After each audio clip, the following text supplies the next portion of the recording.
Welcome to the Point. This week, voters made their choices in a number of important elections.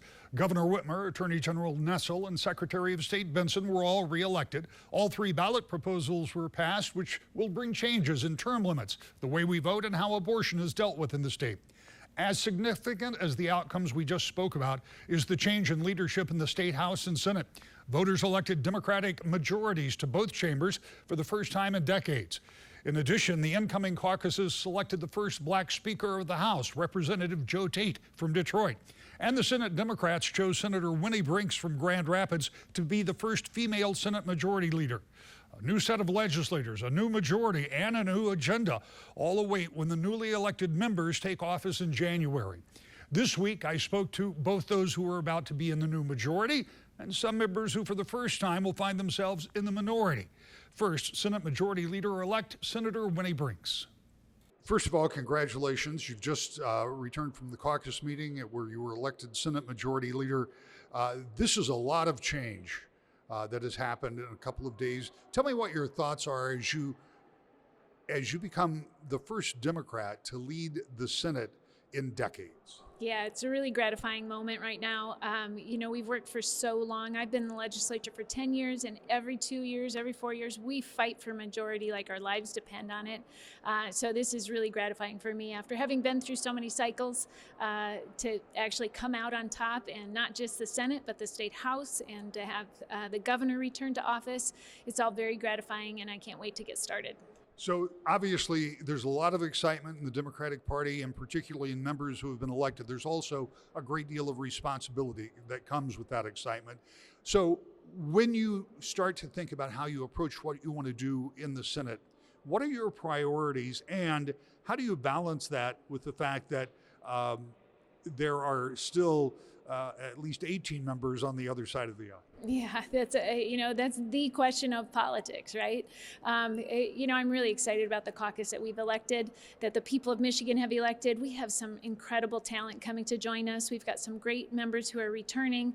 I'm really confident that we will come up with an agenda that represents what the people want to see done, that's practical, that is focused on those kitchen table issues. And I think, we stand ready to work with the governor on strengthening our economy, ensuring that there's great options for students when they are graduating from high school, jobs that they can build a life on here and stay here in Michigan. But you'll also see us affirming things like the people did on the ballot on Tuesday, affirming reproductive rights, that fundamental right to do what you need to do to create your own family. You'll see people here, you'll see an agenda here that affirms for people that we are an equality state. So we are going to do both of those things without taking our eye off the ball, and we're excited about the individual policies. You'll see more on that later. When I was asked yesterday about what I thought some of the policy agenda might be, I said certainly I couldn't know because I hadn't spoken with you or with any of the other members. But it seems to me, and I think you just alluded to that, an expansion of Elliott Larson. There was one of the things that I said could happen. One of the other things I said I thought had to happen was that the legislature and the governor have to come up with a long-term funding plan for roads, because despite the fact that the governor bonded some road funds, more road funds have been allocated, and the federal government has backfilled, road building is going to be an ongoing issue. And the other thing I suggested was right to work. So are those things part of that agenda package, perhaps? We are certainly going to have robust conversation about all of those things. Some of those things have been significant topics for not just the last decade, but for the last few decades. So these are not easy problems to solve. But, with the trifecta here, I think we're in a good position to finally come to some sort of agreement. I'm very hopeful and optimistic that we'll be able to have really productive conversations. We'll see what happens in the coming new year, in the new session, but I'm optimistic. As you pointed out, you've been here for 10 years, so you understand how this process works as well as anybody. How confident are you that revenues are going to continue at the clip they have? Because over the past couple of years, and I've always said against type, money has been coming into the Treasury, and not just the federal money, I'm talking about state funds. How confident are you that that money is going to be there? Because budgeting will be one of the first things you do. Yeah, budgeting is always a challenge, as you know, and it's been great for us to be able to have the dollars we need to do some of the things that needed to be done for a long time that we didn't get done. So that's been fantastic environment to work in. We'll see what the future holds. I can't predict the revenues. I'm no economist, but we do have some very smart economists who help us with that, and we'll see what those numbers look like come January, and we'll go from there. What do you attribute this turnaround in the state? Obviously, in Michigan, since term limits, every time a term limited governor has left office, a different party has taken over. And we have seen even before that Michigan has gone back and forth between Republicans and Democrats. In the legislature, however, it has not turned over in the same type of fashion. Obviously, new district lines change things dramatically in some districts. Beyond that, what do you think powered the Democratic victory that we saw on Tuesday? I think we certainly saw young people and women turn out in record numbers. We saw new voters getting engaged, and I think that was in part because of the threat to reproductive rights. I also think we saw an incredible frustration with the negativity that we've seen coming out of politics in recent months and years, and there's a rejection of some of that toxicity, and I think we had candidates who had a very strong message about working together, about putting people first, about focusing on the issues that make lives better. And I think that brought voters out.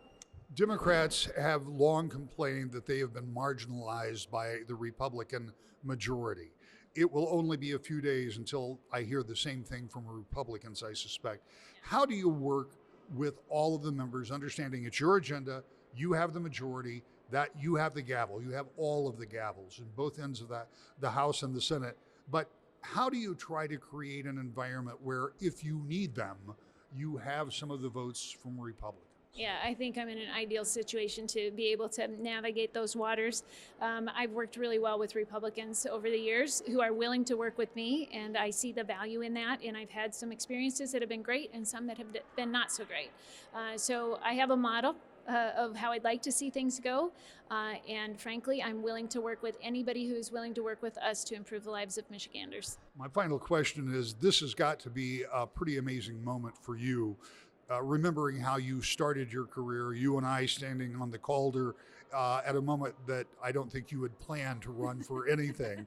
And so now here you are, a female Senate Majority Leader, a Democrat, a whole bunch of firsts going on here, or first in a long time at least. What's your thought about where you are today? Yeah, it's just an incredible honor to have this opportunity. When I was first announcing that I was running for leader, I got a negative comment from somebody, and I said, look, I've been underestimated for a long time. And so for me to be able to get to this point is very gratifying. I'm very pleased to have earned the confidence of the members of my caucus, and I'm incredibly honored to have the opportunity to serve the people of my state in this capacity. I don't take it lightly. I work really hard, and I can't wait to get started in January. Thank you for your time. We'll sit down for a longer discussion soon. Sounds great. Thanks, Rick. Democratic House member Rachel Hood was reelected on Tuesday, and for the first time in her tenure in the House will be in the majority with her other Democratic colleagues. I talked with her about that and what she would like to see Democrats get done now that they hold the gavels. Representative, as we stand here in Lansing, we hear all the sounds around us. There's a lot of excitement, a lot of things going on, a lot of changes, and for the first time, you'll be serving in the majority in the House of Representatives. Give me your take on that. Well, it's exciting, but it is also a real big culture change for the Democratic caucus. So we are anxious to start planning, start putting our teams together, and really be prepared to begin to govern on January 1. As you might imagine, there's a lot more proactive leadership that goes into governing. And it's been 40 years since Democrats have had both chambers, and it's been 12 years since Democrats have held the state house. So we really have to make a big culture change internally, from a minority to a majority majority mindset. We're ready for that, optimistic, talking about what the top issues are going to be at the top of the agenda. And I think there's a lot of time for that to foment over the next couple of weeks as we recess for hunting and Thanksgiving break. And then we'll be back in early December for what we anticipate will be a quieter lame duck than in previous years. And then we'll take our seats and lift our gavels on in the new year. I appreciate you bringing up lame duck because this will be unique in that there is nothing Republicans can pass necessarily in the lame duck session that the governor would sign, and there's nothing the governor wants that she can't wait until she has the majority in January. So lame duck becomes meaningless at this point, doesn't it? I wouldn't call it meaningless because I am hopeful as long as we have days where we're in session, we have opportunities to get good things done that both parties can agree to. And there is a lot on the table that's still being talked about that we might be able to push forward. Investments in housing is a huge issue. It has immediacy because of the housing crisis in Michigan. We might be able to move forward on some new investments in housing. We might be able to move forward on the earned income tax credit. Also, because of inflation, that has immediacy. And if we pass it now, then there's certainty that folks will be able to access that when they do their taxes early in 2023.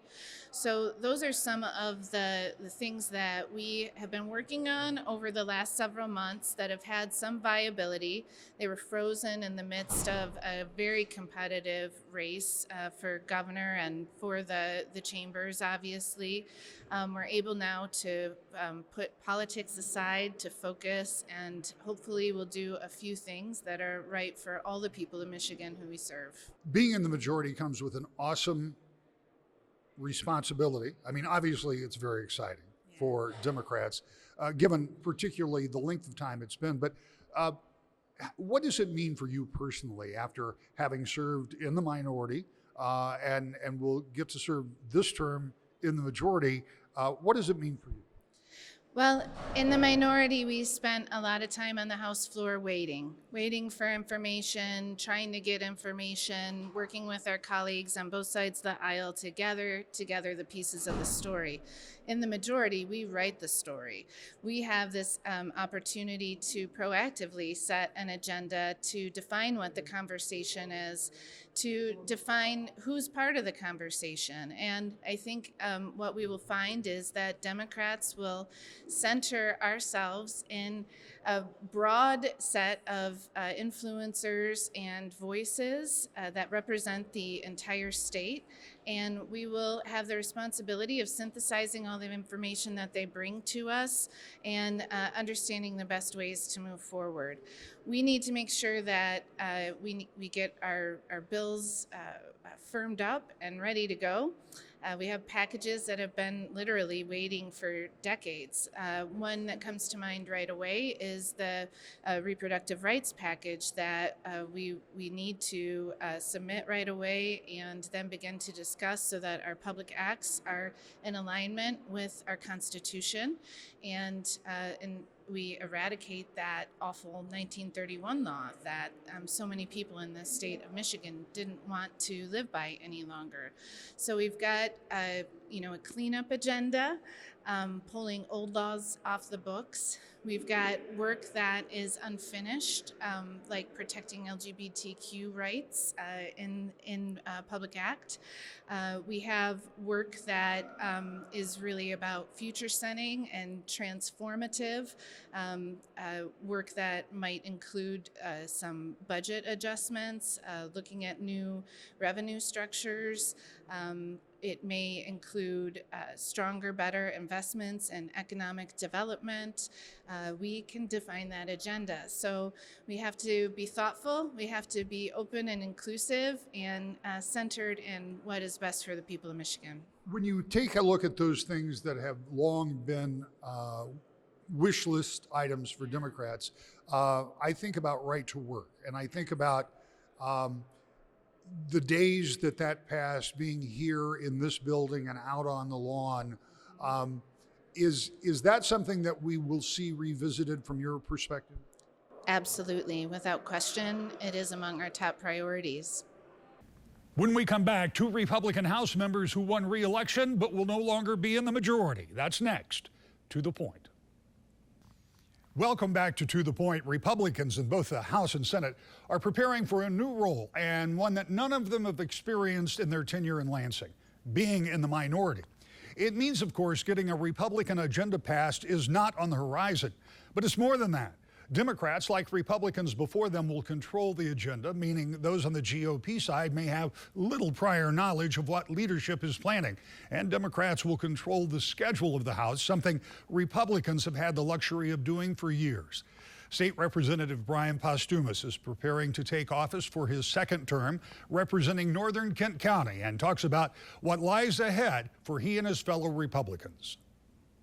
Representative, let's talk about this election. It is not the outcome that Republicans wanted, but the reality is the reality. So where do you go from here? Well, you know, I ran for office in order to represent my district and the people of Michigan. And so first and foremost, that's what we're going to do. That being said, we're also going to take back the House in 2 years. So we have to start that planning today, and the comeback starts today.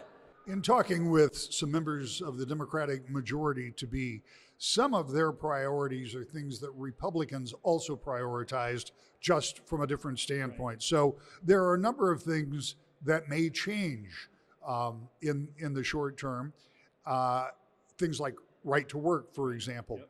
What can Republicans do? Obviously, you don't have the votes. What do Republicans do to protect some of the priorities that they have had historically? Look, I mean, the Democrats have majority by 700 votes. You know, across 2 different districts, they won 2 seats by 700 votes. If it weren't for those 700, you know, we'd be in the majority. There's clearly not a mandate to usher in this progressive ideology that the Democrats are going to start doing right out of the gate. And so we have to stick together as a Republican caucus and make sure that we're voting together. And we have influence when there's all 54 of us standing together. How hard is that going to be? There are some divisions within that caucus, too. You have some new members who are coming on that come from a different ideology than perhaps some of the members. How tough is it going to keep everybody corralled? As of right now, we seem pretty united as far as making sure that we're staying together as a team and making sure that we're fighting the Democrats on their progressive agenda. What are some of the things that you can work with Democrats on? One of the first things that will have to happen is a budget. And fair enough, the Democrats can pass a budget on their own. But certainly there are budget priorities for Republicans and for you individually representing your part of the state. So how do you work with them when it comes to those areas where perhaps you can find cooperation? Look, you know, we're going to have to see where that starts out. If it starts out with tax increases, you know, we're not going to be part of that. We're not going to have that conversation. We certainly have enough in the budget to deal with without raising taxes. And so if they come to the table and that's on the table, it's a non-starter. If it's not on the table, then there's room to work. When you think about revenues, one of the things that is a reality is a big surplus right now. That's not normal and it won't last.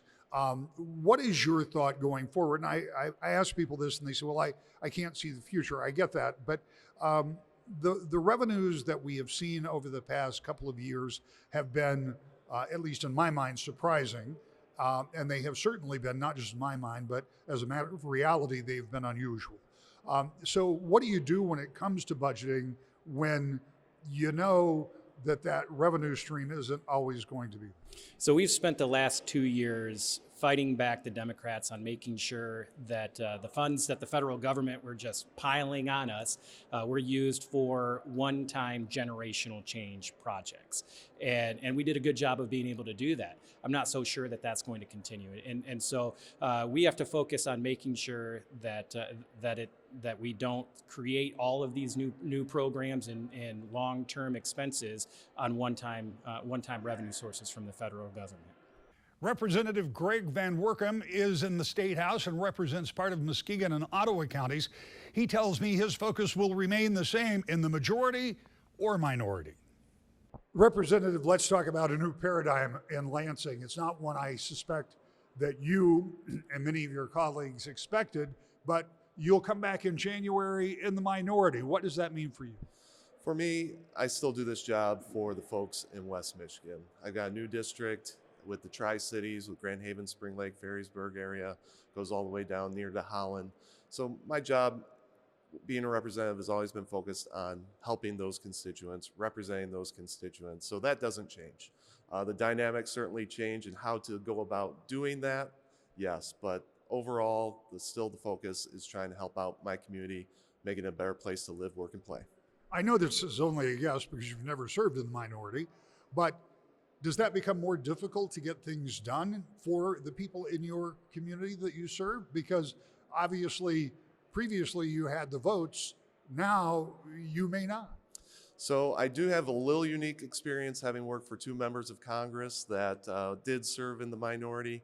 And this job will always be about relationships. It's having relationships across the aisle. It's having relationships within your own caucus. So I've worked to have friends on the other aisle. It's going to be a little different when you're not controlling the gavel, but it's still about having those good relationships and having those conversations. But you point out you don't have the gavel, which means that you don't get to set the agenda. So, I mean, that changes. How tough is it going to be to have a voice from a minority standpoint? It's always difficult, but what you see here is only one vote majority on the other side. It's not a mandate to do a litany of issues that they've been waiting to do for a decade here.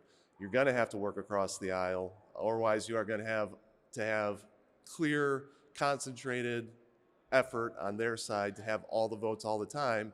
And having served in the majority, I know that's not always the case. There's always going to be disagreements within caucus. So I anticipate that they will have to come across the aisle and try and work with us. I talked with one of your colleagues just a few minutes ago, and he said one of the things that was a non-starter were tax increases. However, revenue for roads, revenue streams being unpredictable, it's not impossible that that may be part of the conversation. Is that part of the conversation you're going to engage in? We don't need more taxes here in the state of Michigan. As you probably know, we have a budget surplus right now. And what with the economy and potential facing a recession, I think that's a non-starter. I think if that is something that is on their agenda, they're going to get a lot of pushback from their citizens because people are hurting right now. To even think about doing a tax increase would put more strain on those family budgets. One of the things that will come up is right to work, and as I discussed with one of your Democratic colleagues a few minutes ago, I was here in this building and out on the lawn when that passed, with one of the biggest demonstrations I've ever seen in Lansing. What kind of a reaction will an attempt to repeal that, if it happens, and I think it will, what will that bring? Yeah, I think we're speculating right now on what that agenda is going to be. But we saw with the governor's campaign commercials of how we are attracting these businesses now here in the state of Michigan. And one of those things is because we're a right to work state. So if that all of a sudden comes off the table, you're not going to see as much interest here in the state of Michigan in all those fancy announcements that have happened about these jobs coming to the state. So I'd be cautious of putting that as the first thing on an agenda, because we have seen the benefits of being a right to work state here in Michigan. Back with a final thought next. To the Point. The election's over and the next campaigns have already begun, and we'll be here to cover it all when we see you next time. To the Point.